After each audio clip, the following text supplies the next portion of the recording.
¿Qué tal amigos? ¿Qué tal amigas de YouTube? Soy Temetel, estamos con un nuevo video para el canal. En esta ocasión para hablar de lo que ha sido el duelo de campeones, el empate 1-1 entre Universitario de Deportes y el Atlético Nacional de Colombia. Un partido que sabía que la crema tenía que sacarlo adelante después de lo que había sido el empate por 0-0 en la Noche Poeta. Un partido jugado en Trujillo que te había dejado muchas más dudas que realmente certeza por parte de la U. Y ahora sí, ante un equipo realmente de envergadura, un equipo que juega bien y que es campeón del fútbol colombiano, un fútbol cuyo nivel recientemente estaba bajando pero que por sí es más que el fútbol peruano, la U tiene que enfrentarle y hacerle un buen partido, a lo cual se podría decir que si bien es cierto, en buena parte del encuentro llegó a hacerlo y de hecho estuvo delante en el marcador por medio de un golazo de Edison el Oreja Flores, de ahí más en lo largo del partido se fue cayendo y no dejó una mejor imagen para lo que fue el culmino del encuentro. Sin embargo, ha dejado buenas impresiones y te da alguna más certeza y disparidad de lo que fue el partido jugado en Trujillo. Vamos a analizar a lo largo de todo este video qué es lo bueno que mostró la U, porque sí, la U en un buen parte del partido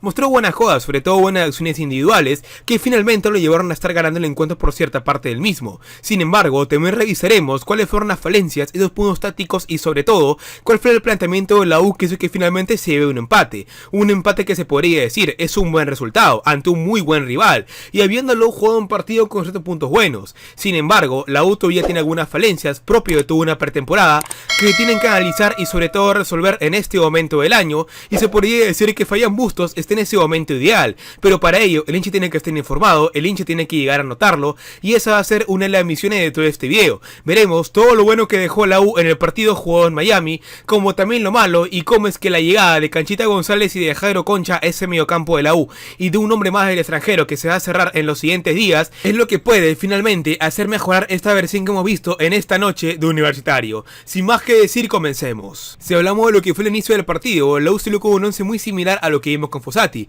Sebastián Britos en el arco, Nelson Cabanillas y Andy Polo como extremos, a la vez de laterales, Matías Di Benedetto, Riveros y Corso en la defensa, Martín Pérez Guedes junto a Rodrigo Ureña y Calcaterra en el mediocampo, y el doble 9 que sería conformado por Alex Valera junto al argentino Dorregaray, quien a lo largo del partido seguirá mostrando algunas cosas buenas, pero de todas formas no sigue siendo ese 9 que la U tiene que llegar a comenzar para tomarlo en cuenta como referente de toda la temporada. Y así como a lo largo del encuentro veríamos una versión de la crema que iría de más a menos, pero que al inicio del partido donde tuvo sus mejores momentos, una U que sabía seguir jugando desde el fondo, que era muy profunda sobre todo en el juego con los extremos, se aprovechaba mucho la velocidad de Andy Polo por la banda derecha, quien constantemente le llevaba a ganar los duelos al marcador izquierdo del equipo colombiano, así como también se aprovechaba demasiado lo que es la eficiencia de Rodrigo Ureña en ese mediocampo, quien llegaba a orquestarlo junto a un Calcaterra que sabemos que la calidad todavía la tiene intacta, y por momentos era ese conductor que la U estaba tanto necesitando. Se veían algunas buenas cosas que dejó el equipo conformado por Fossati, un equipo que era frontal, un equipo que no se amilanaba ante el rival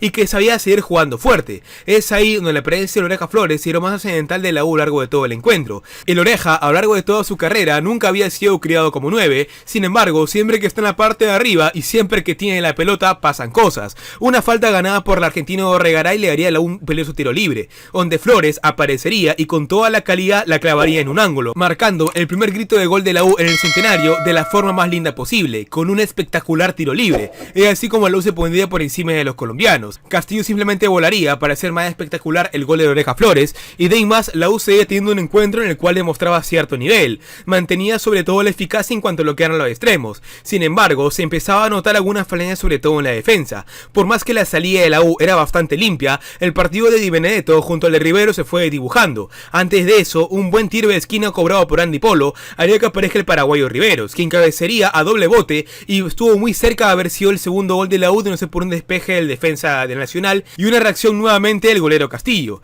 Es así como la U se seguía acercando, pero he aquí el mérito de los colombianos. Es un equipo que las jugadas que tuvo, al menos en el primer tiempo, no llegó a perdonar, y se notaba que el partido de Di Benedetto no era el mejor, y Neider Moreno de por sí ya le estaba ganando bastantes duelos, lo que le dejaba la duda, así que finalmente la U aguantaría el primer tiempo yéndose con el marcador a favor. Es así como minuto después un buen despeje de lo que haría el mismo Moreno encontraría ahí a Dorlan Pavón, quien le ganaría nuevamente el duelo en la cabeza a Matías Di Benedetto, y Riveros quedaría desplazado en toda la jugada. El colombiano aprovecharía su calidad y sobre todo experiencia y velocidad, y con un remate cruzado vencería a Carvalho. De hecho, la U ya había sufrido estas jugadas minutos antes, una nueva jugada en la cual le ganaban a Di Benedetto el duelo y quedaba totalmente a merced del colombiano para haber podido marcar el empate. Finalmente, así fue minuto después y la U se quedaba con un primer tiempo que, si bien es cierto había tenido muchos aciertos, su principal error error había estado en todo el marco defensivo. Di Benedetto tuvo un partido que por sí se podría decir que ha sido uno de los peores que ha tenido en la U. Si bien es cierto, en cuanto al juego con los pies no estuvo del todo mal,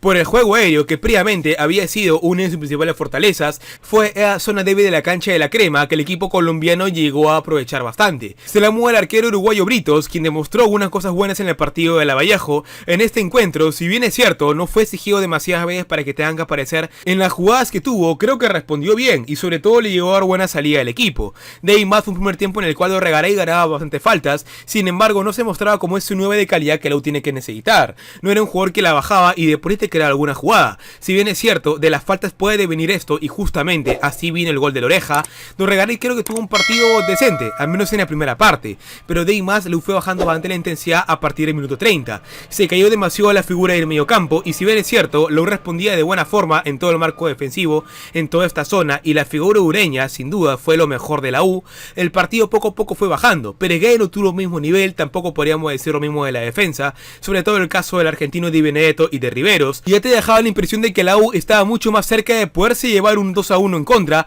a finalmente poder encontrar ese gol a favor, debido a que la Crema estaba demasiado metido en el fondo. La figura de Polo ya no parecía tanto como antes, a pesar de que tuvo un muy buen desborde, se comió toda la banda izquierda y tiró un buen centro que finalmente nadie pudo llegar, nadie se lo esperaba. El partido de la U fue bajando, sería el ingreso de José Bolívar por la banda izquierda, una zona en la cual la U ya empezaba a sufrir, sumado a del mismo Marcos Arabia, quien reemplazó a Di Benedetto de mal partido como ya habíamos analizado previamente. Es ahí donde la U llega a mejorar en cierta parte, y un poco más de salida por la banda izquierda a la Crema, como también un poco más de orden, pero eso no quitaba que por sí la U no estaba mostrando un buen partido y estaba demasiado metido en el fondo. Aparentaba ser un equipo demasiado ratonero que, si bien es cierto, mantenía toda la triangulación de la pelota y creaba algunas jugadas en asociación, perdió esa profundidad y sobre todo agresividad que lo caracterizó en la primera parte del primer tiempo. La U le pone el freno de mano a lo largo de todo el partido, si bien algunos ingresos que también es cierto por sí mismos, de alguna manera se podría decir de que le bajaron también la intensidad de la Crema, tal como lo fue el caso del mismo Celi, quien si bien es cierto entró con algunas cosas, simplemente mostró algunos chispazos. No le puedo pedir mucho, es un jugador que el año pasado llegó resto de físico a la U, quien ha tenido una pretemporada, sin embargo de por sí no tiene muchos minutos. Sería el ingreso del mismo San Cuidito Olivares, que mostró nuevamente estar falto de físico, y con un hombre más que si bien es cierto, no te podría decir que le jugaron en contra de la U, de por sí bajaron también parte de esa intensidad y fue demasiado notorio. Claramente no hablamos de un caos como fue lo de Siucho, pero de por sí la U no supo mantener ni de cerca ese ritmo, sobre todo con los cambios. Lo que sí y se puede destacar es que la defensa en cierta parte llegó a ser ordenada, aunque te deja también muy en claro que el equipo nacional tuvo demasiadas jugadas para haber podido anotar el segundo y simplemente no lo hizo. No se sabe ni por suerte, no se sabe si por azar, pero de por sí los colombianos estuvieron demasiado ineficaces de cara al arco, a excepción de esa jugador que estaba por el colombiano Pavón. Y así acabaría el partido, con una Crema que te demostró unas buenas cosas, algunos buenos chispazos, pero que finalmente se debería un empate. Pero que finalmente te deja la duda si la U realmente merecía haber estado con el marcador a favor. Y yo te podría decir que sí, sin embargo, haber sido con el empate, lamentablemente no. Yo creo que el equipo colombiano hizo mucho más mérito que la U para haber podido ganar el partido. Tuvo muchas más jugadas, tuvo muchas más aproximaciones, pero el fútbol se gana con goles. Y si no mete los goles, bueno, nadie lo va a meter por ti. La U tuvo un mérito de haber sido un equipo ordenado en cierto momento del partido, lo cual hizo que también el equipo colombiano tampoco encuentre esa profundidad que la U de por sí tampoco tuvo. Ha sido un partido amistoso y como su naturaleza, ambos equipos mostraron por momentos de que por sí no iban a jugar con la misma intensidad como si un partido oficial se tratase. Pero la Crema creo que en medio de todo ha dejado una buena impresión, sobre todo por lo que demostró en los primeros minutos, y yo creo que aquí, por lejos, es lo que el hincha de la U y sobre todo por mi parte, es con lo que nos vamos a quedar, que la U demostró haber sido un equipo eficaz, un equipo que no se metía del todo al fondo, que sabía seguir jugando y sobre todo que era agresivo y profundo, a lo que se veía demasiado con Fossati. Y si bien es cierto, solo hablamos de partido de pretemporada, hablamos de amistosos, al menos la U ha dejado en claro que esta pequeña parte de ausencia del año pasado todavía la mantiene, pero nada de cero de que Bustos le encuentre la vuelta al equipo y le haga creer que finalmente puede ser también ese equipo, puede ser un equipo que mantenga una propuesta igual o mucho mejor. Y yo creo que la U de parte llegó a mantenerlo en buena parte del primer tiempo, pero el equipo colombiano llegó a aprovechar esa falencia de la U, todo el juego en la defensa. Esas dudas de Di Benedetto no pueden pasar ni en el torneo local y mucho menos en la Copa Libertadores, como también algunos de acierto de Riveros, que si bien es cierto estuvo bien a lo largo de todo el partido, en jugadas demasiado concretas llegó a fallar, y así como equipo de esta índole como lo ha sido Nacional, quien yo creo es un muy buen termómetro para la Crema, finalmente llegaron a sancionar y la Crema se iría con un empate, que como digo, pudo haber sido tranquilamente un 2-1. Pero el fútbol no es de merecimientos, el fútbol es de táctica y de goles. Y se podría decir que Universitario, con un equipo que en cierta parte se metió al fondo y que aguantó bastante el marcador, al menos pudo llegar a conseguir eso. Una U que años pasados no llegaban a hacer. Mantener el empate, mantener ese resultado, y la Crema llegó a serlo. Yo me quedo simplemente con eso. Habiendo sido un equipo que vino de más o menos a lo largo del partido, debería estar enojado y ciertamente no podría decir que estoy feliz, pero tampoco que estoy disconforme. La Crema tuvo un partido bien medido ante un muy buen rival que dejó buenas impresiones. Puede ser mejor, obviamente que sí, y para eso está totalmente el torneo local. Ha dejado una versión mucho mejor a la que dejó en el partido jugado en Trujillo, y todavía falta mucho ver nombres de la U, como puede ser el nombre de Britos, el nombre de Olivares, el nombre de Regaray, cómo van a aportar Concha y Canchita González al equipo, que en teoría deberían hacer que la U sea un mejor equipo que el que hoy en día tiene, y nombres que tienen que recuperar rápidamente nivel, como puede ser el de Calcaterra, el mismo Di Benedetto, quien por lejos fue lo peor de la U en el marco defensivo, el mismo Martín Pérez Guedes, quien tiene que empezar a aparecer, y Valeria, que rápidamente tiene que recuperar físico y sobre todo su eficacia de cara al gol. Es lo que la U, creo, ha dejado a lo largo de toda esta pretemporada. Falta todavía el partido en la noche crema, donde la U se tiene que llegar a destapar y sobre todo demostrar a la hincha que este equipo, quien ya demostró mantener cierto nivel todavía para el centenario, dé ese golpe y demuestre ante tu gente y ante una noche que va a ser espectacular. Eso ha sido todo por esta ocasión, espero que el video te haya gustado. Si fue así, por favor suscríbete a mi canal y activa la campanita para recibir más videos así. Subo una pequeña parte de la gente que en mis videos lo hace, por lo que te suscribes, se podría bastante. Estuve en el canal Crema para poder seguir creciendo y estar mucho más en contacto. Te dejo en la descripción todas mis redes sociales, tienes ahí para poder seguirme y estar en contacto conmigo. Sin más que decir, soy TMTails, yo me despido y chao.